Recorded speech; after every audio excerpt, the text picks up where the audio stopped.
we're in love with our enslaver.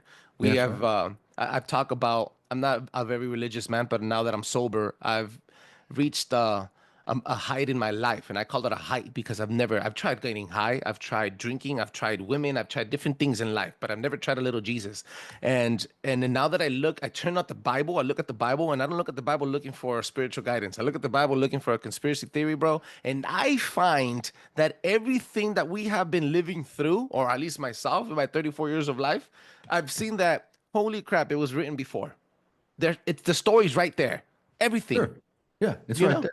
Yeah, Yeah. the only Harry Truman was channeling King Solomon. He said, the only thing new under the sun is the history you don't know.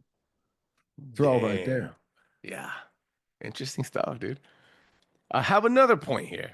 Monedas, if I'm butchering this up, guys, please excuse me. Hashtag look it up. Monedas whisper how the Roman goddess name echoes in timeless warning in money. Whoa, this is historical.